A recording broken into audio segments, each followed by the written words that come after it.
दोस्तों, आप सभी का स्वागत है आपके अपने चैनल कॉमिक्स का खजाना में। और आज हम लोग जो है पढ़ने जा रहे हैं सर्वनायक सर्वरण कॉमिक। तो चलिए अब इसको शुरू करते हैं। पहले जब मैंने वीडियो बनाई थी तो एक दो लोगों के कमेंट आए थे कि इस वीडियो को हटाओ, और अब जो है मैंने उनको कहा था कि आप जो दूसरे चैनल पे भी कमेंट करो, तो उन्होंने नहीं करी। तो आज मुझे वीडियो फिर से लेकर आनी पड़ रही है। तो चलिए शुरू करते हैं।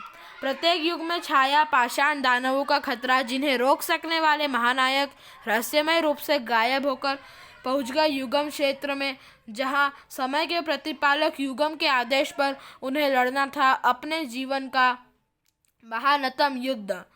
सर्वनायक प्रतियोगिता इस प्रतियोगिता के परिणाम पर टिका है एक युग का अस्तित्व। जो युग यह प्रतियोगिता हारेगा, उसका अस्तित्व इस ब्रह्मांड से मिट जाएगा। अब तक संपन्न 5 स्पर्धाओं में पूर्व काल के महानायक वर्तमान काल के महानायक से पराजित होकर 2 से 3 से पीछे है। अब अगली स्पर्धा खेली जा रही है ध्रुव और गोजो के बीच, जिसमें पहला चरण जीतकर ध्रुव ने पूर्व काल पर मंडरा रहे संकट को और भी गहरा दिया है।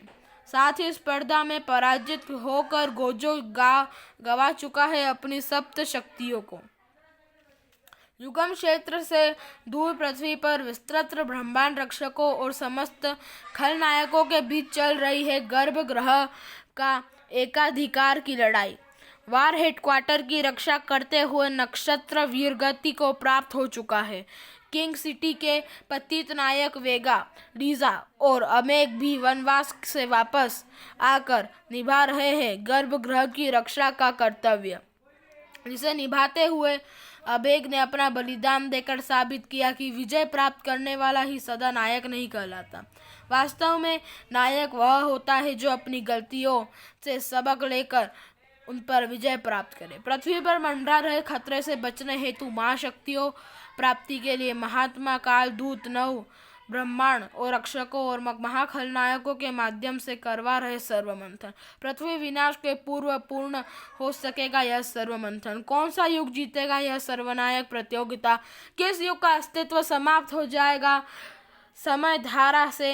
यह तो समय ही जाने। तो चलिए शुरू करते हैं। प्रस्तावन आरंभ। नर्क का तानाशाह, बर्लिन सिटी, जर्मनी। वर्तमान धरती, जिसका वर्तमान स्वरूप अत्यंत भयावान है।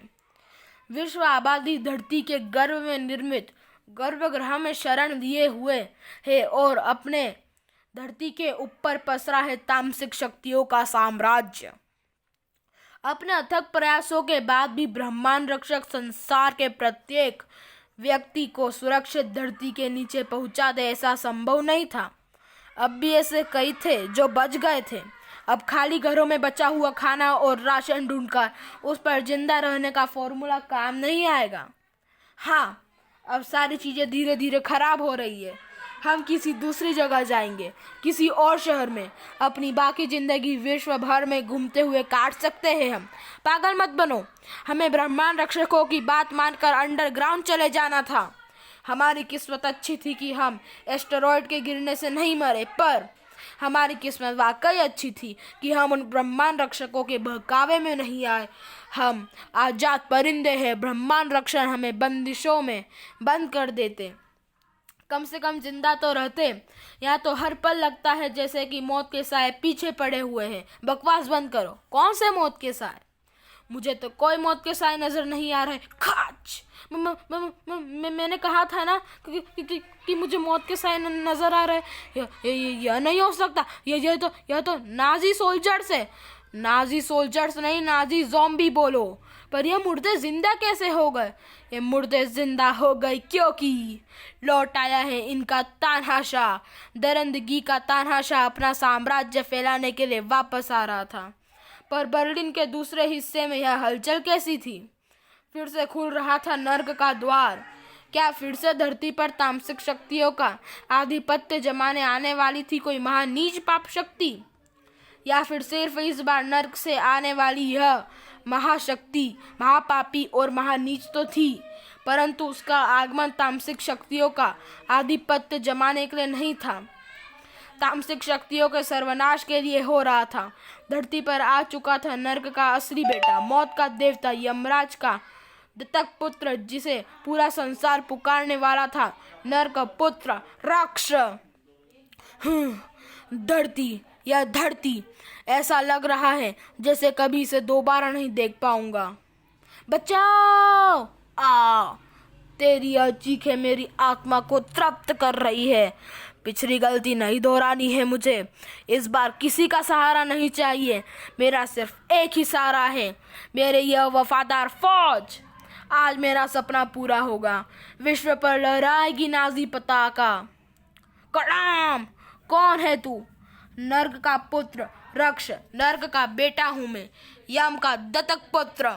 इस संसार में आई हर पापात्मा को वापस नर्क भेजना ये मेरा दायित्व है, जिसे पूरा करने के लिए मुझे इस धरती पर भेजा गया है।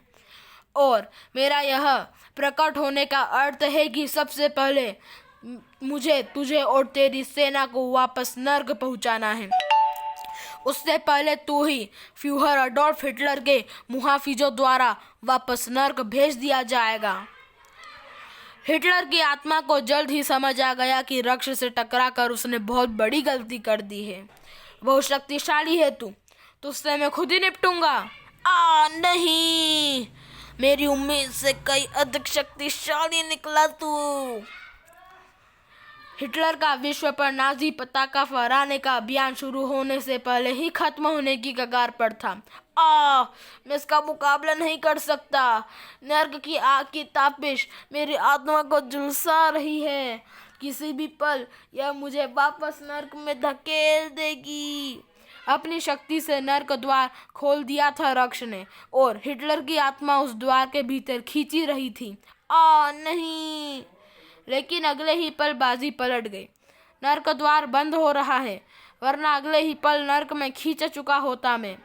लेकिन इससे मुझे बचाने वाला मददगार कौन आ गया यहाँ? तुमने बचाया है मुझे। दोस्तों, आपको ये कॉमिक जो है बिल्कुल खरीदनी चाहिए, क्योंकि ये बहुत ही ज़्यादा अच्छी कॉमिक है और एक कलेक्टर एडिशन हो सकता है। जीवो, क्योंकि हम दोनों एक दूसरे के पूरक हैं। एक के बिना दूसरा अधूरा, जैसे शरीर बिना आत्मा। जरूर तेरी कोई चाल है लड़के। तू या तो इस नर्क के दूत के साथ मिला हुआ है, या फिर तू उन दोनों इंसानों, क्या नाम थे उनके, नागराज और सुपर कमांडो ध्रुव के साथ मिलकर मुझे पकड़ने की चाल चल रहा है। नागराज और सुपर कमांडो ध्रुव उन दोनों का तो खुद कोई पता नहीं है, क्या पता जिंदा भी है या नहीं। पर तू मेरी मदद क्यों कर रहा है लड़के?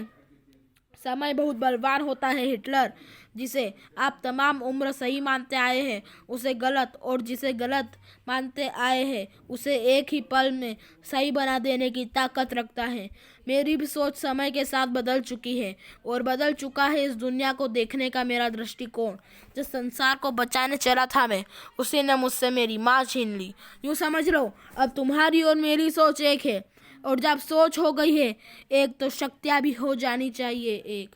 तुम्हारे पास ऐसी शक्तियाँ कहाँ से आई कि तुम इस नरक दूत को परास्त कर सको? यह तो मुझ पर भी भारी था।